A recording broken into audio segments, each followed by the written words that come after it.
Excuse me miss, mawalang galang na. Kanina pa kita kasi napapansin. Magkakilala ba tayo? Ay hindi, pasensya na.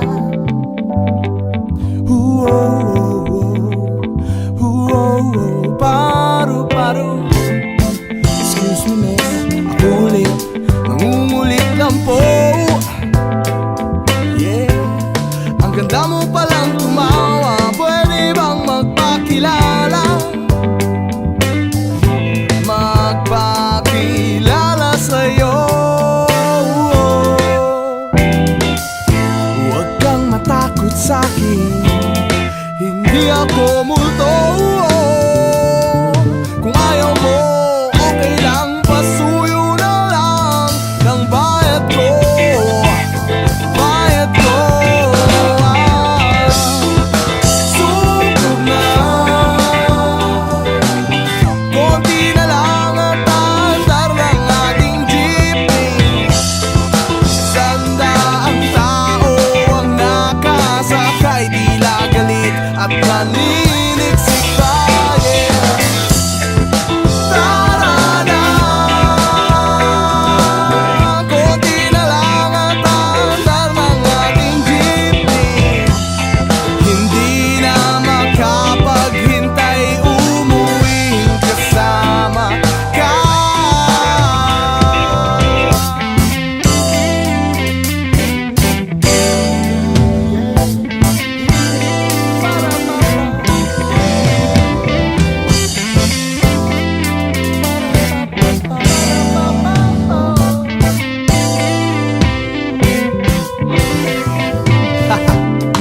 Excuse me miss, mawalang galang na.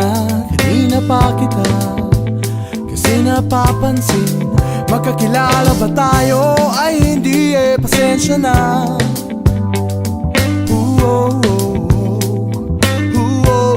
Paru-paru, yeah.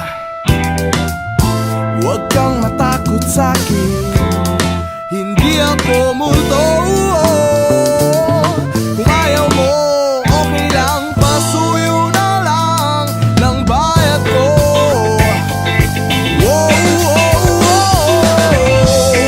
Sugod na, konti na lang at andar ng ating jeepney. Sandaang tao ang nakasakay, tila galit at naniniksik pa.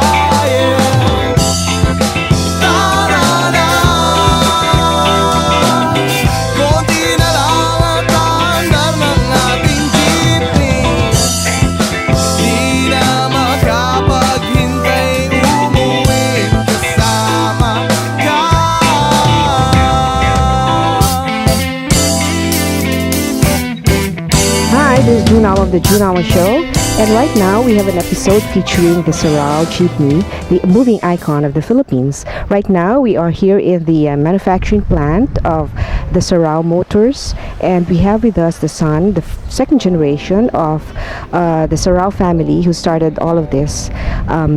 His name is Mr. Edgardo Sarao. Hello, Ed. Welcome to the June Show. Hello. So would you like to tell us about this jeepney that I understand is a collection, part of the collection of your father? This is one of the early models of our jeepney, the 1955, and it is said that my dad and my uncle built this one. That's why we retain it in our shop.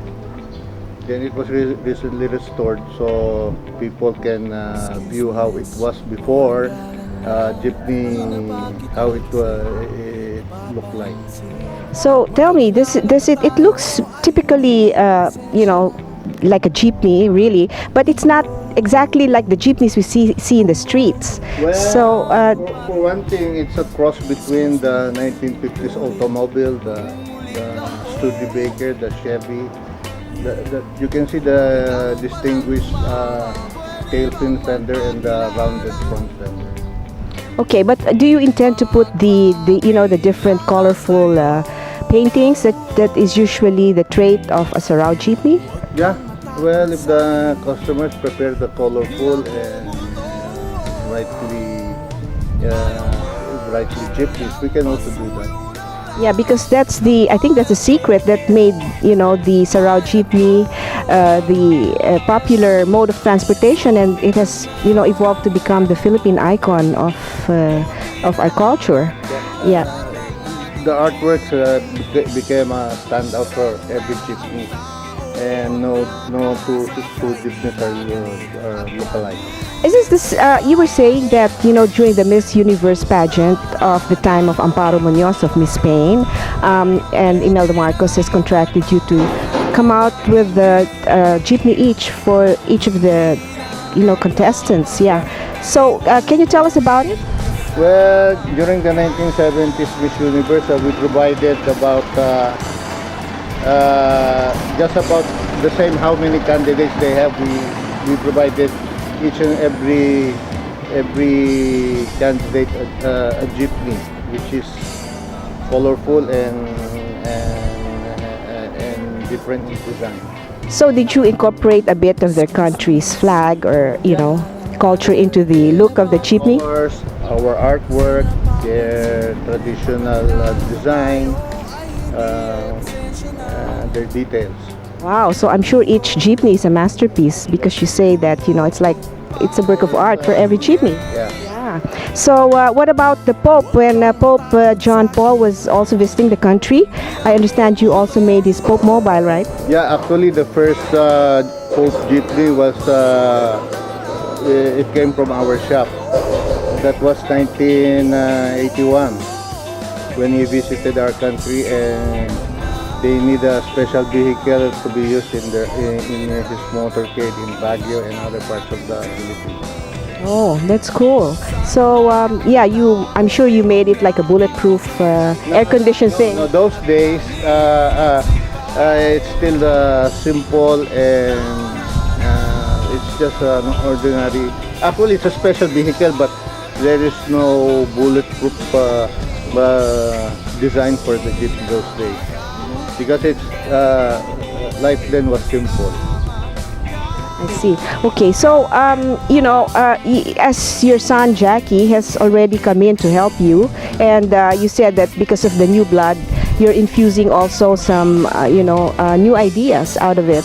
So how do you intend to compete in the global scenario without losing the identity that has made Sarao, the icon of the Philippines? Well, what my son did was we introduced a different vehicle that is more comfortable and that can cope up with the global standards. And at the same time, we also dwell into the environmental issues of the vehicle. Oh, that's nice. So it's eco-friendly already. So, that's very good. So, okay. So, anything else that you would like to share with our viewers? I just hope that we'll be here for a few more decades to provide vehicles to our commuters. That iconic Jeep is ano ba to? That it will be here to stay.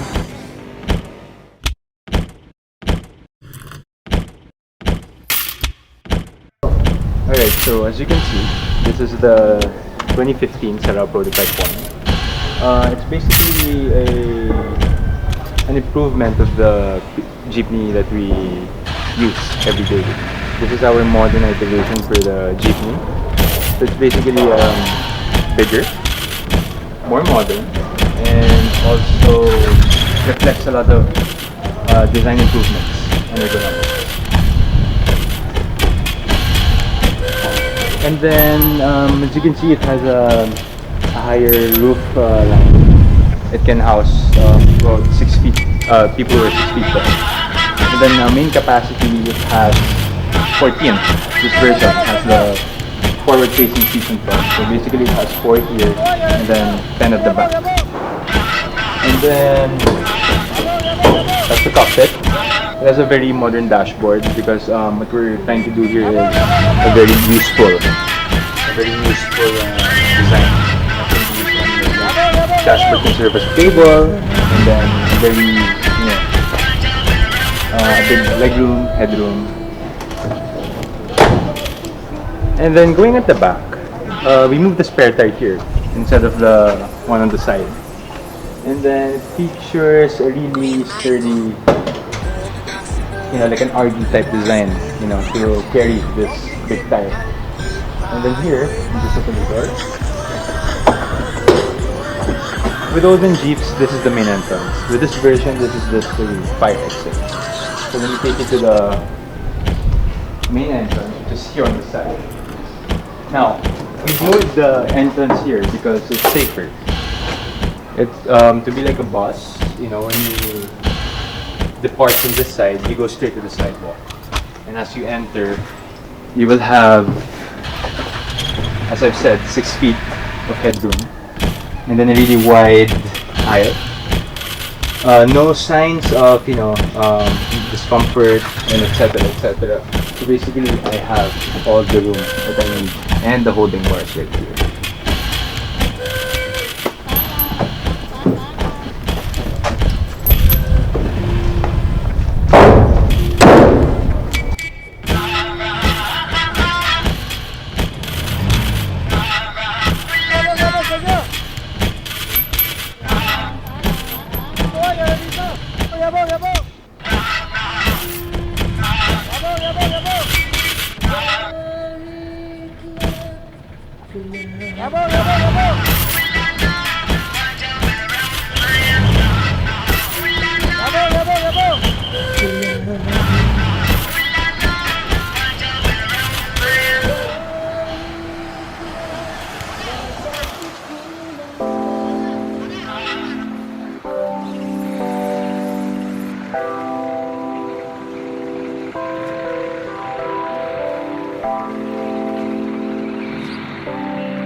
Excuse me miss, mawalang galang na.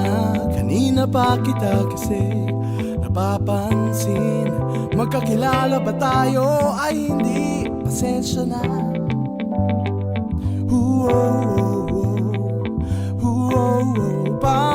Paru. Excuse me miss, ako ulit, nangungulit lang po.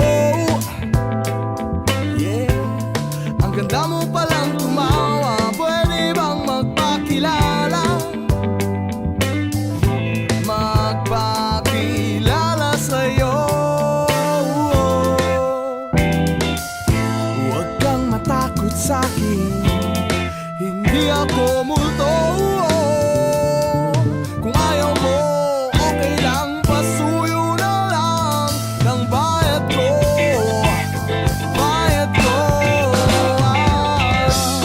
Sugod na, konti na lang at andar ng ating jeepney. Sandaang tao ang nakasakay, tila galit at naniniksik.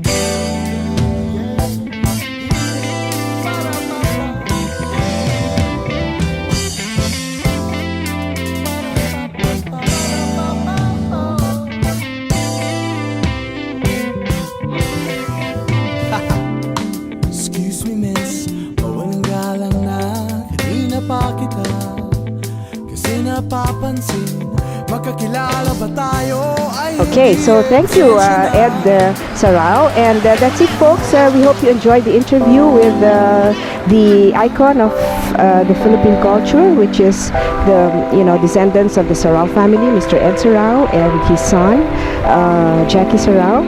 And I hope you were able to get a few pointers on how the Philippine transportation industry is and how we utilize our manual resources to be able to keep afloat. Thank you, folks, and hope to see you again next episode. Thank you.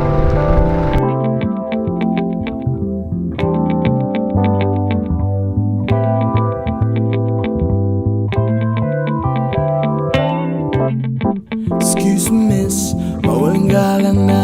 Kanina pa kita kasi napapansin. Magkakilala ba tayo ay hindi? Pasensya na.